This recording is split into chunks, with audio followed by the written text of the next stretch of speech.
सिंह राशि वालों के लिए वार्षिक राशिफल 2023। सिंह राशि के व्यक्तियों की व्यक्तित्व बहुत शानदार होता है।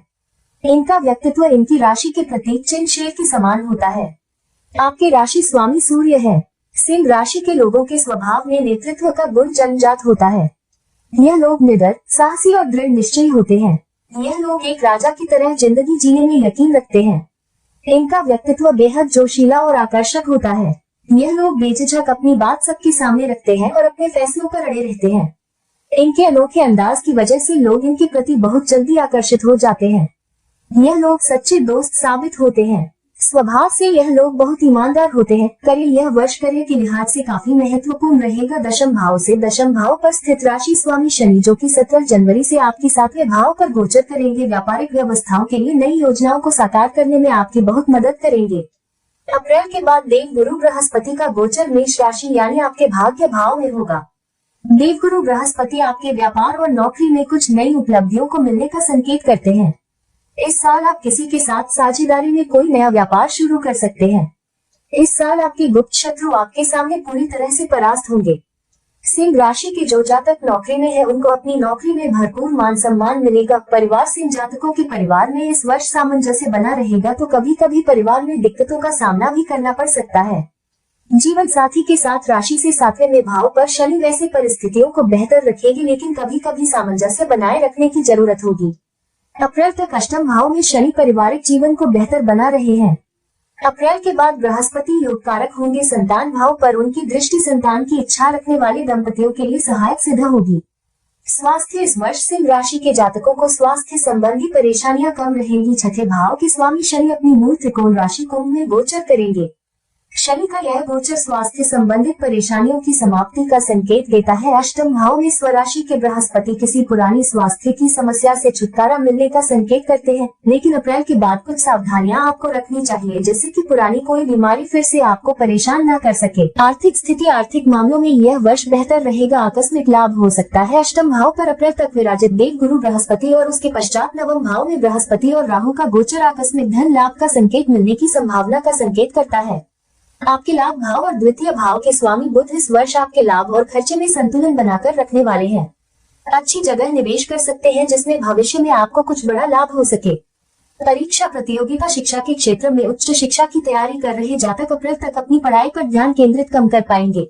अप्रैल के बाद देव गुरु बृहस्पति की दृष्टि उनके पंचम भाव पर होने से ये पढ़ाई पर विशेष ध्यान दे पाएंगे और उच्च शिक्षा के लिए बाहर जाने वालों के लिए यह वर्ष वरदान साबित हो सकता है। सिंह राशि के जातकों के लिए साल 2023 की शुरुआत में शनि देव सप्तम भाव में कुंभ राशि में गोचर करेंगे। इस समय आपको शनि से जुड़े अच्छे फल प्राप्त होंगे और काफी समय से चली आ रही योजनाएं पूरी हो जाएगी।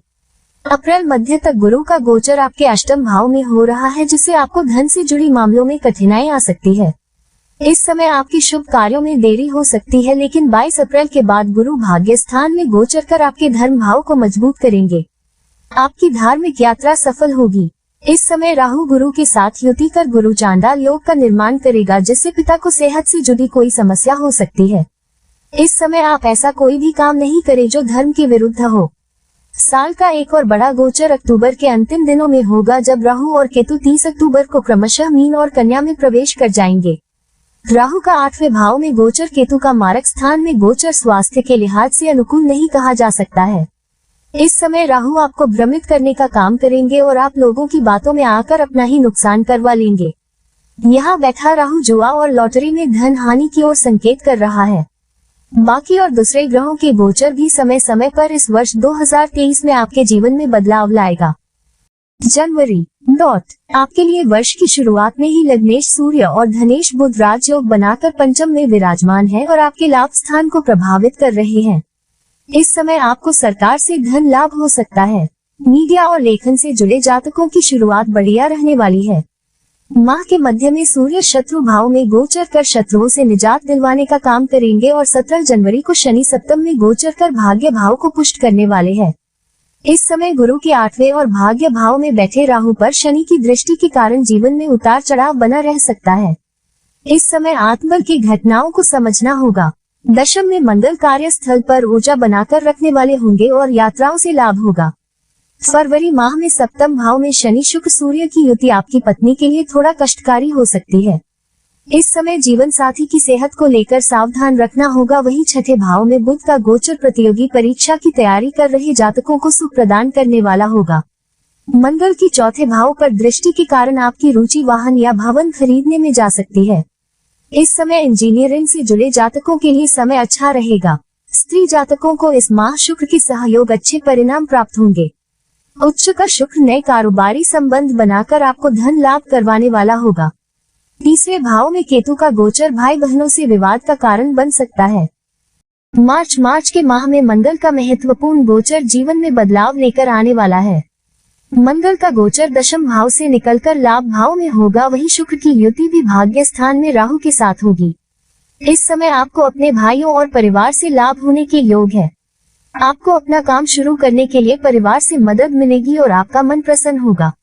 भाग्य में शुक्र का गोचर कार्यस्थल पर महिला सहकर्मी का सहयोग लेकर के आएगा। इसके प्रभाव से आपको पत्नी के माध्यम से धन की प्राप्ति हो सकती है। अष्टम भाव में सूर्य गुरु की युति गूढ़ विद्या की ओर आपको लेकर के जाने वाली होगी। हालांकि इस समय बुध की नीच राशि में होने से आपको मित्रों पर अधिक विश्वास करके नहीं चलना है। अप्रैल माह में शुक्र आपके दशम स्थान में गोचर कर आपको लाभ देने वाला होगा और आपकी दूरदृष्टि से आपको भविष्य में बढ़िया मुनाफा होगा। इस समय आपकी वाहन खरीदने की इच्छा पूरी हो सकती है। परिवार में किसी मांगलिक कार्य का आयोजन होगा और शेयर मार्केट से भी फायदा है।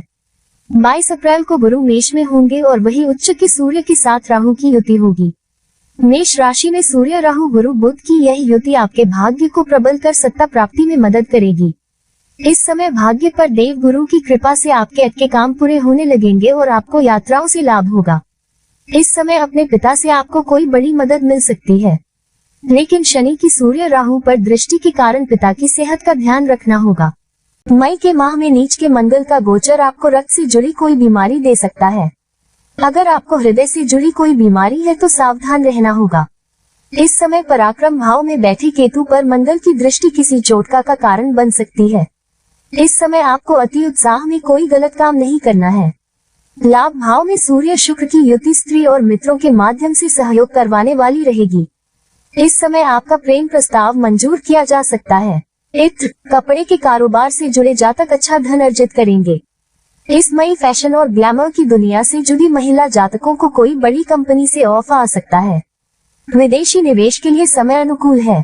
जून के माह में भाग्य और दशम भाव के स्वामी का व्यय भाव में गोचर यात्राओं से थकान दे सकता है। लग्न पर गुरु के प्रभाव से इस समय धर्म में रुचि बढ़ी हुई रहेगी। बुध दशम भाव में प्रवेश कर आर्थिक उन्नति के कारण बनने वाले हैं। इस समय शोध में लगे हुए छात्र अच्छा प्रदर्शन करेंगे। सरकारी नौकरी की तैयारी कर रहे जातकों को इस समय सफलता मिलती हुई दिखाई दे रही है। माह के मध्य में सूर्य लाभ स्थान में गोचर कर आपको उच्च अधिकारी वर्ग का सहयोग प्राप्त कराने वाले होंगे। इस समय सप्तम में विराजमान शनि पर मंगल की दृष्टि है और मंगल शनि का अशुभ षडाष्टक योग पत्नी से मनमुटाव का कारण बन सकता है। जुलाई माह में लग्नेश और लाभेश की युति 12वें भाव में होने से विदेश जाने का मौका मिल सकता है। इस समय आपके पिता को विदेश में सम्मानित भी किया जा सकता है। बुध सूर्य के बुधादित्य योग के कारण सरकारी नौकरी कर रहे जातकों को अच्छे परिणाम मिलने की उम्मीद की जा सकती है। लग्न में मंगल शुक्र की युति शनि से दृष्ट होने के कारण अहंकार और धमन की वृद्धि हो सकती है। इस समय आप अत्यधिक क्रोध में आकर किसी स्त्री पर आघात भी कर सकते हैं। इस समय यौन इच्छा बढ़ी हुई रहेगी, इस पर काबू करना होगा। सूर्य शनि के एक दूसरे से छठे और 8वें भाव में होने के कारण आपको उच्च अधिकारियों से सहयोग बनाकर चलना होगा। लग्न में विराजमान शुक्र पर गुरु की दृष्टि थोड़ी राहत देने वाली होगी। अगस्त माह में आपको पैतृक संपत्ति मिलने के योग दिखाई पड़ रहे हैं। 7 अगस्त को कर्क राशि में शुक्र का प्रवेश जीवन में सुख सुविधा को बढ़ाने वाला होगा। इस समय आप अपनी पत्नी की मनपसंद चीज उसे लाकर दे सकते हैं। किसी महिला मित्र के साथ घूमने जाने का योग बना हुआ है। लग्नेश सूर्य का लग्न में बलवान गोचर आपको सरकार का प्रिय बनाने वाला होगा। इस समय आपके व्यक्तित्व में सूर्य जैसा तेज और ओज दिखाई देगा। इस माह बुध शनि का समसप्तक योग शोध कर रहे छात्रों के लिहाज से बढ़िया होगा। महिला वर्ग को इस माह अपने स्वास्थ्य पर ध्यान देने की जरूरत पड़ने वाली है। सितंबर माह में व्यापारी वर्ग को अच्छे मौके मिलते हुए दिखाई दे रहे हैं। इस समय बुध की कृपा से शिक्षक वर्ग को बड़ी नौकरी का प्रस्ताव आ सकता है। मीडिया, जनसंचार और लेखन से जुड़े जातक इस समय प्रसिद्धि प्राप्त करने वाले हैं। सप्तम भाव में विराजमान शनि पर केतु की दृष्टि थोड़ा वैवाहिक जीवन में तनाव पैदा कर सकती है, इसका ध्यान रखना होगा। हालांकि इस समय आपकी आध्यात्मिक ऊर्जा में वृद्धि होने की उम्मीद है। धन भाव में सूर्य मंगल का गोचर अपने परिवार का व्यवसाय संभाल रहे लोगों के लिए बेहद शुभ रहने वाला है। इस समय आपके परिवार में कोई मांगलिक कार्य का आयोजन भी हो सकता है। संतान पक्ष से कोई अच्छी खबर मिल सकती है। निसंतान दंपति बच्चे के लिए कोशिश करेंगे तो सफल होंगे। अक्टूबर माह में दशमेश शुक्र लग्न में ही गोचर कर उन्नति की ओर संकेत कर रहे हैं। इस समय आपके कार्यस्थल पर आपको बड़ी जिम्मेदारी दी जा सकती है। इस समय आपको अपनी पत्नी के माध्यम से भी धन प्राप्ति हो सकती है। शुक्र पर गुरु शनि की दृष्टि से इस समय स्त्री वर्ग का सहयोग मिलने वाला है। पराक्रम भाव में सूर्य मंगल बुध केतु का संचरण आपके साहस की वृद्धि करेगा और कार्य के सिलसिले में की गई यात्राओं से आपको सफलता प्राप्त होने की पूरी संभावना है। इस समय मंगल की दृष्टि से आपके गुप्त शत्रुओं का नाश होगा। गुरु मंगल के समसप्तक योग से आपको इस समय भवन और वाहन का सुख प्राप्त होगा। हालांकि आपको अपने क्रोध पर काबू रखना है। 30 अक्टूबर को राहु महाराज 8वें भाव यानी कि मीन राशि में प्रवेश कर जाएंगे और वही केतु आपके दूसरे भाव में गोचर करेंगे। यह समय आपकी सेहत के लिए थोड़ा कष्टकारी होगा। 3 नवंबर को नीच के शुक्र की युति केतु के साथ होगी, जिसके कारण आपको स्त्री के माध्यम से धन हानि होगी। अष्टम में विराजमान राहु की दृष्टि नीच के शुक्र पर होने के कारण धन संचय में कठिनाई और पत्नी को कष्ट संभव है। राहु के इस संचरण से आप गुरु चांडाल योग से मुक्त हो जाएंगे और गुरु महाराज अब पूरे बल से आपके भाग्य भाव की वृद्धि करेंगे। भाग्य के स्वामी मंगल माह मध्य में अपनी ही राशि में केंद्र में गोचर कर राजयोग का निर्माण करेंगे। केंद्र में मंगल बुध की से इस माह मानसिक बल प्राप्त होगा। शनि की सप्तम भाव से आ रही दृष्टि किसी पारिवारिक यात्रा की ओर संकेत कर रही है। साल के अंतिम माह में ग्रहों का गोचर आपके अनुकूल रहने वाला है। अपनी मूल त्रिकोण राशि तुला में शुक्र का गोचर आपकी वाणी में मधुरता प्रदान करने वाला होगा। इस समय मीडिया, कम्युनिकेशन और सिनेमा जगत से जुड़े जातक बेहतर प्रदर्शन कर पाएंगे। इस माह आपको यात्राओं से बेहद लाभ होने वाला है। पंचम में सूर्य का गोचर संतान पक्ष को मजबूती देने का काम करेगा, वही शत्रु भाव में बुध आपको नौकरी में तरक्की दिलवाने का काम करने वाले हैं। इस समय भाग्य में विराजमान गुरु आपके व्यक्तित्व को निखारने का काम करेंगे।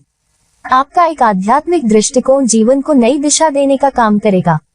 साल के अंत में शनि मंगल एक दूसरे से केंद्र में होंगे और आपको साझेदारी से जुड़े काम में लाभ देने का काम करेंगे। इस समय तेल, खनन और इंजीनियरिंग से जुड़े जातक धन लाभ की ओर अग्रसर होंगे। सिंह राशि वालों के लिए 2023 के उपाय। सिंह राशि वाले सूर्य को मजबूत बनाने के लिए नित्य सूर्य देव को जल चढ़ाएं। रविवार के दिन सूर्य देव की विशेष पूजा करें। हनुमान चालीसा का पाठ करें और गुड़ आदि का दान करें। निर्धन व्यक्तियों की मदद करें। पिता की सेवा करें। ऐसा करने से सूर्य शुभ होते हैं।